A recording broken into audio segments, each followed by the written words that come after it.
You're back with us. Now, in February 2026, members of the United States House of Representatives introduced a proposal calling for visa restrictions on certain Nigerian political and civic figures over allegations connected to religious persecution and communal violence.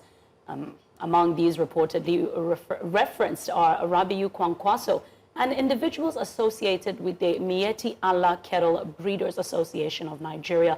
While the proposal has not yet become binding policy, it signals growing international scrutiny of Nigeria's security situations, particularly long-running farmer-herder conflicts and claims of selective enforcement. So the implications extend beyond personal travel. They touch on diplomacy, sovereignty, and also Nigeria's global image. We're joined by, in the studio here with us, Ladipo Johnson. He joins us here inside of the studio to have this conversation. He is National Publicity Secretary of the New Nigeria People's Party. And of course, Tohwo Oseruvwoja, legal practitioner and public affairs analyst. Tohwo, you're welcome. Thank you very much, gentlemen, for joining us. I will be starting inside of the studio here. Mr. Johnson, it's not yet law. It's a suggestion by the U.S. lawmakers. However, the focus on Nigeria's security is becoming something, it's not just an American-Nigeria relationship now, it's now becoming a global concern. Why the specific focus on Nigerian security? But what do you think about the situation currently with this suggested ban on visas, this visa restrictions, especially for Rabiu Kwankwaso? Good morning. Happy Valentine's Day. Oh, thank you very much. And you look the part. Thank you very much. It's not so much the visa ban as the fact that when you've had your integrity for many years in public service, you now have this sort of period that you have to clear your name, as it were. We feel that, well, in everything, you look for ways to turn it into an advantage. It has become international, as you said, not just between America and Nigeria, but the position of Nigeria in the world, especially in West Africa, and with the population that we have, then any serious country or world leader will be interested as to what happens in Nigeria and the safety and development of the country. You don't want to have, let's even say Lagos. You don't want to have 20-something million people running all the way into Cotonou and Ghana and what have you. So that is it. But the bottom line is that we, of course, you know that we reject it, and we feel that maybe the information source they had, their intelligence regarding that has been misplaced or misdirected. But of course, there's still time because, you know, as you said in your introduction, it's still got to go to the Foreign Affairs Committee, Judicial, and then they do a proper investigation. Okay, now, Tohwo, I'll come to you from a legal perspective.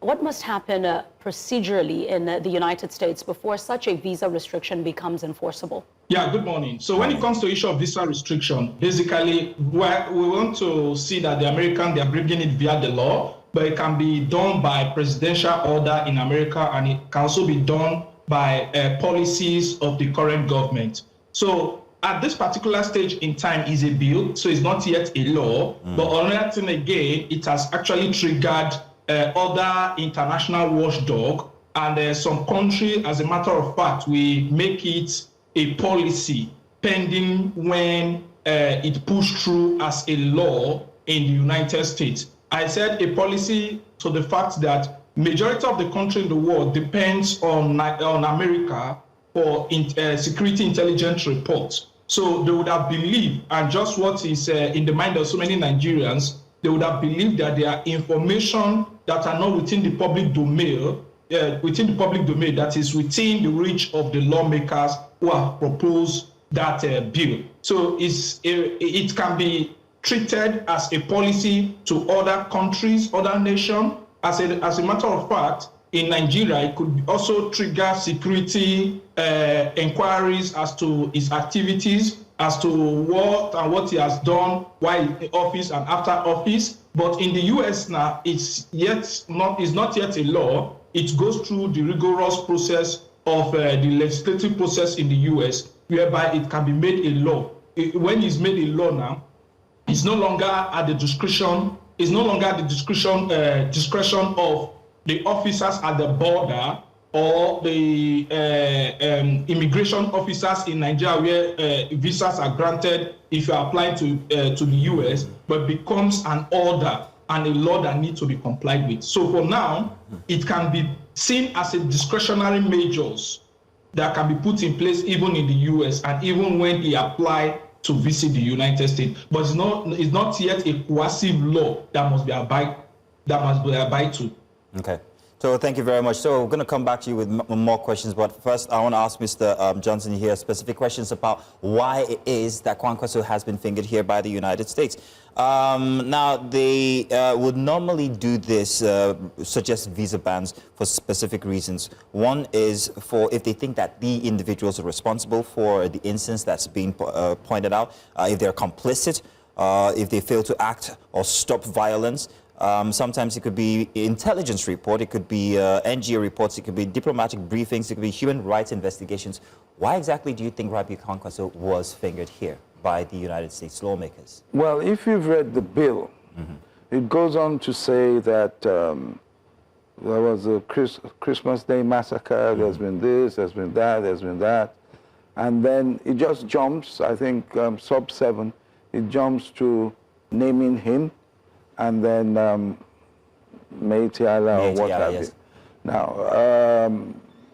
a few months back, when President Trump issued his first warning, I will not say threat, to Nigeria about the insecurity, especially regarding Christians, Senator Kwankwaso, I believe on the same day or the day after, went on his X handle and stated clearly that, look, we are a sovereign country, 100%.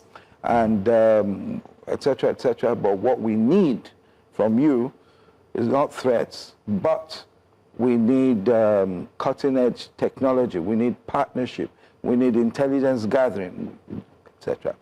Now, what was worrying about that was the fact that Representative Riley Moore, the main driver of the bill, went on the X handle and stated that you who were complicit in bringing in Sharia, right? I want you to double down on why the word complicit, because if you read... Hang on, it's simple, he was governor. That you brought in Sharia, Sharia came in under you in Kano.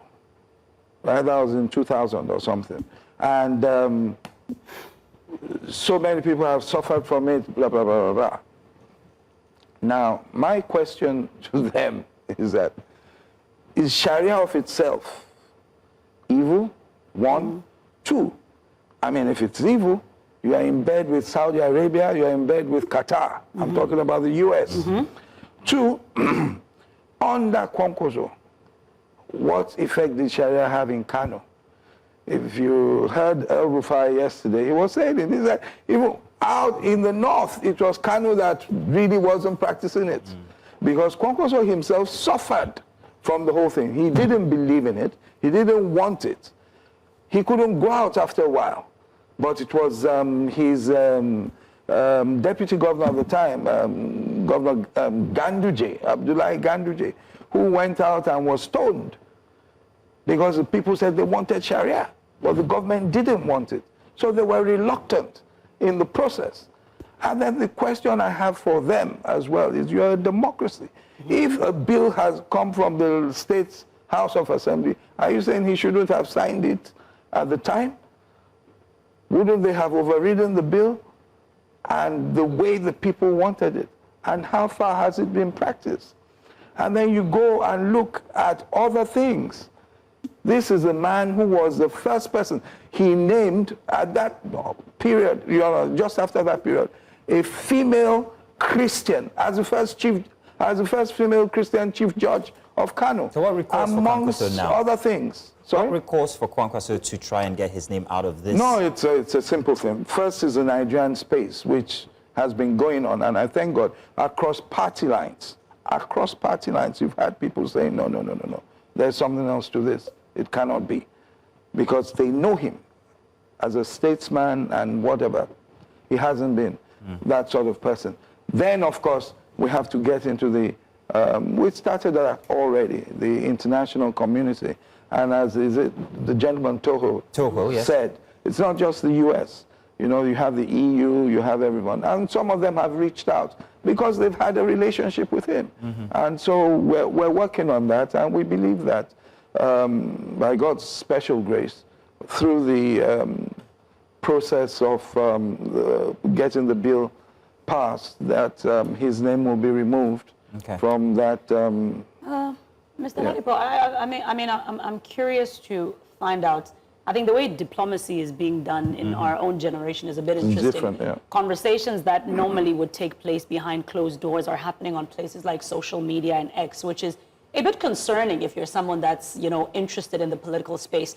But you did answer the question briefly, but I still want to ask because I'd like you to go into a bit of detail. In terms of the, I don't want to use the word representation, but if we're looking at Nigeria, how is the Nigerian government, of course you've said state men are, you know, giving responses to defend him, but the Nigerian government, this statement was done by Riley Moore publicly. What has the Nigerian government done to shield their own statesmen in Nigeria? What was the NNPP specifically? No, the NNPP, I am the spokesperson for the NNPP. We've started what we will do, but I understand what you're saying. The Nigerian government itself hasn't come out to say, oh, thanks for the Heads up. yes, or, oh, we don't believe this. They haven't. And it is curious, and you see, I didn't want to go into all this. It's curious that it is just after we had the government pay for lobbyists in the US and the visit of the First Lady and the National Security, National NSA, that this came up and just singled one person's name. Yeah. You understand? So it's curious to us, but I do not want to indulge in all these things. I'm just saying that if there's anyone at the back of it all, the good Lord, as we defend, the good Lord will let us know who the person is. Look, let me tell you, I shouldn't even go into all this. Even internationally, there are people from other countries in the EU who have told us that it seems that this was done by so people. So they know him. He's had a track record with them. He's not, he had travels. When you say this was done by so people, within Nigeria? As in, yes, oh yeah. They rely on information from NGOs, from people in governments, definitely.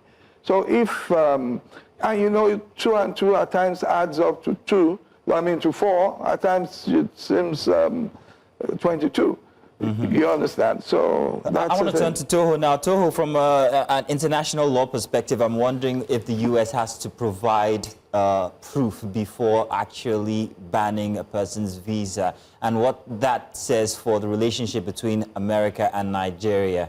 Well, just like is a bill, basically they have their information if they do. And secondly, they don't need to explain, like I will use the word. That is where territorial sovereignty comes in. They don't need to explain to Nigeria to the extent in which they allow people into their border or specific people into their border.